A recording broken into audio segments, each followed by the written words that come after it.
Take questions for Jayson. First one, third row here. Hey, Jayson. Blake Elliott, 105.3 The Fan. There's been a lot of talk about your game outside extracurricular. How good or how difficult is it to kind of block all that out and just be on the court and just kind of play your game? It's a learned experience. Over time, you learn how to deal with all the extra noise and attention, whether it's positive or not so positive. And, I'm a fair, smart person. I know when I'm doing things at a high level. I know when I need to do certain things better. So I'm not, oblivious to what's going on. But at the same time, just keeping the main thing and focusing on trying to win the next game. That's what's most important at this time. Hi, Jayson. Joey Mazzulla with Clutch Points. I wanted to ask just about Kyrie, and he's a great player. He's had some struggles in the series. What do you think you guys are doing well against him, and do you think he's just missing open shots? That's part of it, right? You never completely shut a guy as talented as him out. And you've heard it a million times. With great players, you just try to make things difficult, show them different coverages, just want to make them work for everything. They're going to make shots. They're going to miss some shots. You just don't want it to be easy and for them to be comfortable. And that's what, any talented player. Tim here on the left. Jayson, Tim Reynolds with the AP. Two things, if I might. The first one, Matthew Tkachuk is watching a lot of the NBA Finals. He said he's 2 wins away, you're 2 wins away. How much have you followed what they've been doing? Yeah, I'm a big Matthew fan, right? People know that we went to school together. And I actually watched him win last night, trying to learn and understand the rules in the game of hockey more and more. But, I got to watch the game last night and they won. So, like I said, I'm extremely happy for him and his family, and hopefully they win it all. The other thing, it's only 2 games in the finals. And like the first question alluded to, there's all this talk about your shooting numbers. How much would that have bothered you when you were younger? Because you're up 2-0 and you're averaging pretty close to a triple-double. I know it's just the 2 games, but it's not like you're playing poorly. How much does the fixation on just one number, how much does that bother you, and how much have you learned to just not worry about that stuff so much? Yeah, I think being in the finals 2 years ago has helped me in this moment. And like I said, I understand that I do need to be more efficient. I do need to shoot the ball better. I would not disagree with anybody on that. But I'm not letting it bother me. Right, I'm still trying to find ways to impact the game and dominate the game in other areas. And I understand that it could take one game. One game I could explode and, all those, the percentage and things like that could change. So it's just that mindset of, I'm one game away or whatever that means. But like I said the other day, I know what it's like to be in this position and lose. And, just this time around trying to do any and everything possible to have a different outcome. So, yes, I know I need to shoot the ball better, and I plan on it, but not letting that affect everything else that I need to do on the court to help us win. Sam, standing over on the left. Sam Amick, The Athletic. Jayson, your coach just had a fascinating discussion with this gentleman in the front row from Brazil, essentially comparing you to Neymar and the idea that superstars get scrutiny and he thinks a lot of it is unfair. Does that mean a lot to you? And behind the scenes, have you guys had those kind of talks where you contextualize the spotlight component of your experience? Yeah, and that's one thing I truly do appreciate Joe, aside from being, I think, an excellent coach, is that I truly do believe that he cares about us, our team as individuals, and obviously myself, the conversations that we have, And he always, through the season, the summertime, and obviously through this postseason, have had days where he's called me or called me into his office. And not necessarily talk about X's and O's, but check on me as a person and, how I'm dealing with everything. And that does mean a lot for somebody to take time out of his day to show that, compassion or whatever, and just know that, he's there for me. That relationship between, yourself and the coach is important, and that's something I truly value about the relationship that me and Joe have. Tim, standing on the left. On a very different note, Jaylen's talked a lot this year about the pride he's put into the defensive end of the court and taking on big challenges throughout the season. How have you seen him over the time you've been together really grow at that end of the court, and how much has it helped you guys to have him be big and physical enough to take Luka on 90 feet from the basket, make him work, try to take as much energy out of him as he can throughout the course of the game? Yeah, and that's just another thing. I think Joe always challenges, in particular me and JB, of finding different ways to affect the game. And I think JB has taken that up another notch of his conditioning and his ability to essentially chase down and guard guys, like you said, 90 feet from the basket. And that's just another way that, obviously besides his scoring and things like that, that he can positively impact the game, that gives us the best chance to win. On your right, second row. Lawrence Dow, Forward Star Telegram. Can you talk about the impact Kristaps Porzingis has had on both ends? And I know you guys have already played games without him, but how will this team have to adjust to playing this Mavs team if he's unavailable to go for Game 3? Yeah, we're just so much of a better team when we have him. 7'4" unicorn, right? He's as talented as they come. Presents so many matchup problems on the offensive end, and then on the defensive end, right? That somebody that can affect shots, protect the rim as well as he does. So yes, we've had success and found ways to win without him, and obviously we're better when he's on the team, when he's out there playing with us. So, obviously he's day to day and doing everything he can to get out there and give us whatever he can. Last question, Jared on the left. Back to your shooting. You've come along so much as a playmaker and game manager these last few years. Has it been freeing for you, especially like freeing you from really the pressure you put on yourself, that you don't need to rely on scoring efficiently to make a major impact on the game? Yeah, I don't want to put us in a predicament where it's like I'm shooting, not as well and still like, oh, we can win. Like I want to shoot the ball well. But, I feel like I just keep saying it that that's not the only thing that, I bring to the table, and not being defined by that. And where earlier in my career, I was just a score the ball and rebound type of guy.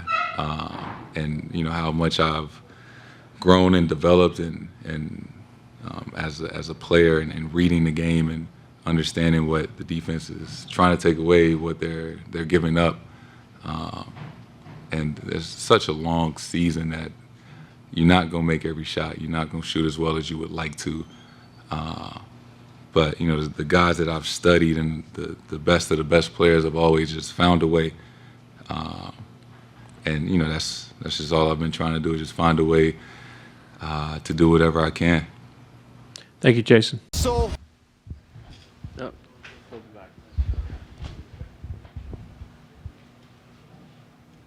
Go. hi, Jaylen. Good afternoon. Ari Aguiar from ESPN Brazil. I don't want to get me wrong, okay? But it's obviously that you wanted to win all the other playoff games that you played. But I want to know, in this particular postseason, we watch your eyes and we see more hunger for the victory. I want to know if you agree with this thought, and do you see yourself a different player in this regard compared to the other postseasons that you played? Well, You could say that. I like to pride myself is that I always try to play with that fire and that passion. I feel like, and that's what, you know, makes me who I am, you know, the essence of why I play and how I play. But, you know, my experiences, you know, the heartbreaks, the loss have all, you know, kind of cultivated into what you see now. And, you know, I don't want to feel that again. So I think that's fair to say. Fifth row on the left. Kevin Gray, Mavs Radio Network. Jaylen, you guys have talked about the sacrifice that it's taken to get back to this position. What has that taught you about how you guys have been able to operate in this postseason to be at the level that you guys are playing at right now? What has that sacrifice meant to you personally as you've been able to move and navigate this postseason? It's been fun. Personally, I think it's been necessary. I think anytime you want to achieve something great, it's going to take a little bit of sacrifice from every individual to get to where you want to go. So me going into this season, I knew that being one of the leaders that, you know, that would be in front of me on my plate. So I didn't mind it, you know, and it's translated it to us being here in the finals. So sacrifice is necessary, not just in sports, but in life if you want to achieve a goal to some degree. Third row. Blake Elliott, 105.3 The Fan. Jaylen, teams that go up 2-0 go on in the finals, go up to win the series 86% of the time. How do you kind of keep the focus and kind of keep your foot on the gas and not look ahead to the end of the series and stay hungry for Game 3? You know, for me, it's different for every individual, but for me, it's almost like you got to trick your mind, almost in a sense, like you almost got to play like you down 0-2 rather than up. And that's hard to do, but like you got to go into that mind frame, that focus is like, nah, we are playing like that rather than you let comfort, you let, you know, some of those things kind of seep in. So you just try to stay focused and try to harness the mind as much as you can, because the mind is a powerful thing, you know, and it's hard to grasp, you know, some of those things as you are in taking them. But if you can kind of focus your mind on what you wanted to focus on, you'll be surprised at what you can do. Gary in the front. Jay and Gary Wash from Boston Globe. How have you bonded after playing against him for so many years? How have you bonded with Drew? It seems like it's been a perfect fit. He's been the consummate teammate. He's a player that seemingly has no enemies around the league, no adversaries. No one has a negative word to say about him. I mean, how have you bonded with him this season, and how have you gotten to know him?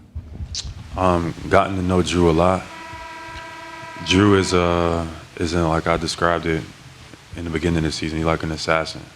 Like he just has a will and a might about him, how he plays, that he'll die on the battlefield. And I'm the same, you know. So you recognize that and you respect that. Like his will is unbreakable. He's gonna show up. He's gonna be there. He's gonna be in the fight with you. And I've been against him on the other side, so you can feel it. You can feel like this dude's not going anywhere. So I think that's what a respect for me and him, just being opponents. But now him being on the same team has been an honor. It's been an honor to be his teammate, just because of how he carries himself, his willingness to sacrifice, his willingness to adapt, and then be successful to what he's adapting to. Like, for example, this year was different for him for last year, but he's like mastered being a corner three-point shooter. Like, he wasn't that at any other point in his career, but he took the role on this new team and developed into almost a new player. And I think I don't overlook stuff like that. I think those are forms of greatness, even though, you know, we expect greatness to be like these things that are so large or, you know, so captivating, but stuff like that doesn't go unnoticed to guys like me. And it's been an honor to be his teammate. Right here in the front. Keontae George, NBA player, correspondent. You know, obviously you've been in this position before. You know, I just want to, you know, ask, you know, how are you able to, you know, keep the, you know, team camaraderie, you know, while adding, you know, a couple high-level guys from last team and coming here, and how are you able to, you know, is it you that's getting them to buy in, or is it almost like a, you know, a group collective thing to to just, everybody throw something in the middle. For sure. So team camaraderie, and you're going to experience this. It's probably the hardest thing to gain in the NBA. Got a bunch of guys, bunch of egos, guys, agents telling them one thing, they feel another way. So having everybody on the same page is probably going to be the hardest thing you're going to be trying to experience throughout your career. I think it always starts from the top. Like you look at the top guys. So with me and JT, we've been here the longest, and we set the tone from the jump. And everybody else kind of has to follow along. And that's kind of what's worked for us. But every locker room, every organization is a little different, and you got to figure out how to get your team into that same vibe. But it's hard enough to get two people on the same page. Trying to get 12 or 15 all the way bought in is going to be some challenges. But that's where leadership step in. As you develop as a leader, those are the type of things that you learn. You improve, you build relationships with guys. You talk to guys on the court, off the court, they start to trust you. And that's how you start to build, some of those good habits. But it don't happen overnight, I'll tell you that. Last two questions, standing on your left. Okay, back here, Jaylen. When you first learned that there was going to be some uncertainty about KP's status, marking him as day-to-day, what was your reaction to learning that? And does anything about that uncertainty change the way that you prepare, that you guys go about getting ready? Or is it sort of same old, same old? Same old, same old. KP has been tremendous for our group, not just in the playoffs, but all season long. And it's obviously like him on the floor just helps elevate us to a different level. But we've been priding ourselves on next man up mentality. We've prepared for these moments to be able to play with and without anyone. So it'll just require somebody else on our team to step up and everybody to buy in to get a full team victory. Last question, standing on the left. Hey, Jaylen. Aurelia for the German Basket magazine. With the finals, there comes so much talking, all the comparison, all that stuff. How do you stay focused on keeping up the joy of, playing basketball, that you're actually in the position to play the game because you love it so much? So how do you keep the focus on that with all the other stuff around? How do I keep the focus? That's a great question. How do I keep the joy? Honestly, just the relationships, the experiences that you have with your teammates, the growth is kind of what brings the joy out. It's like the testimony, just seeing where we were to where we are now, and like that journey to get there is the joy. I mean, that's where it comes from. It's like just being in those valleys, and now you get into the mountaintops. That's what brings that feeling. And I feel like we're climbing. We're not there yet. But when we get there, all the stuff that's happened before is going to be appreciated in those moments. Thank you, Jaylen. Thank you. This concludes the session for today.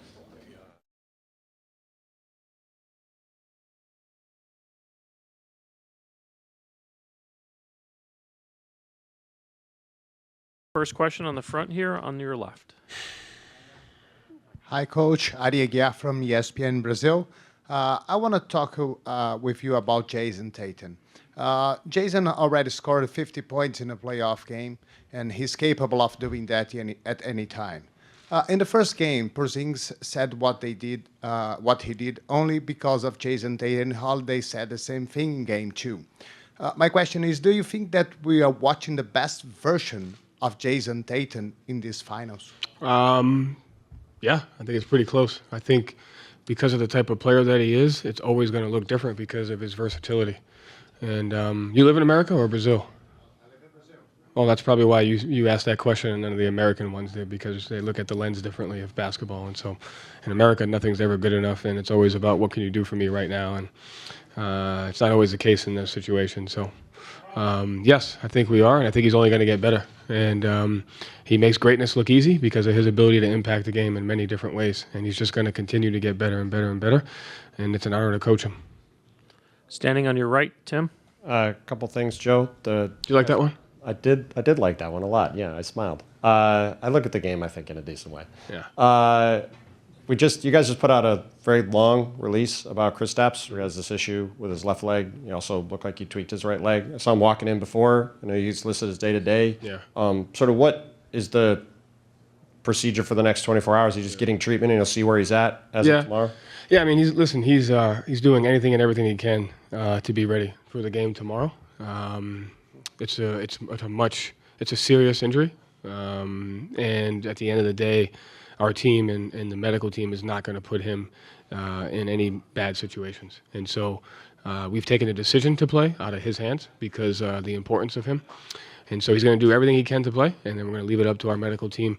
And that's really it. And separately, Jaylen has talked a lot this year about the pride he's put into playing at the defensive end and taking on big challenges throughout the season. He's obviously guarded a lot of the elite guys. He spent a lot of time on Luka in this series. His teammates have talked about the way he's approached that. How have you seen him over the past couple of years really grow at that end of the court, and how important is it for you guys to have him covering and picking up Luka 90 feet from the basket, trying to wear his energy out, and then still being able to give you a lot at the other end? Yeah, listen, I think the growth of him as a player has been like not being defined by one thing. And, when you have your superstar players know what it takes to win, and they're willing to take that on. So sometimes it's scoring, sometimes it's defense, sometimes it's rebounding, sometimes it's passing, sometimes it's executing. And I think one of the major growths of Jaylen's game is he'll do whatever it takes to win. And that could change each game, that could change each series, and he's doing that. Hi. Hi, Coach. A two-part question. Sunday's Father's Day. What would your dad say to you 2 games away from winning a championship as a head coach? 1, and then 2, talk a little bit about how your faith has guided you throughout these past couple of years and how you lean on it to coach. What he would say? He would say focus on the details. Focus on the fundamentals. The closer you are to winning, the easier it is to become distracted by things that you can't control and things that don't matter. And here are the things that matter, and you got to fight like hell to accomplish those things with simplicity, with discipline, and mental toughness. Everything he talked about was about your mindset and about your mental toughness, and that's what separates you. And thank you for asking the second question. I think it's the most important thing. I think the ability to handle the ebbs and flows, the humility to understand that there's a plan that's much bigger than just who you are individually, and having an impact on other people, and then using the gifts that God has given you to try to impact those people. So it's my anchor, and it's been the most important thing, and I've enjoyed just the challenge of having to stick with that, and even when it's difficult at times. Standing on your left, Tim. Joe, Kyrie obviously hasn't scored with the efficiency that we're used to seeing from him. When you look at the job that you guys have done defensively against him, how do you evaluate that? I think he's missed some easy shots. I think, I expect him obviously to be even more aggressive and to fight to get those shots. The most important thing is just being detailed in individual defense. It's not about shutting him down. It's about just making it difficult for him because of his ability to impact plays. And so we just have to fight for that. He's gotten some good looks. I think we have to guard him better. I think, he's definitely going to be more aggressive. We got to be better in our individual defense. We got to be better in our team defense. We got to be better in our details. Left side on the aisle, fifth. Joe over here. I was curious about, when you watch players from afar and then you actually get them in your midst. So what have you learned and enjoyed the most about Drew Holiday that you saw from afar, and now that you have him with you, like what have you found out even more about him? I'd say the biggest thing is like when you get someone and you realize that everything everybody says about him is true.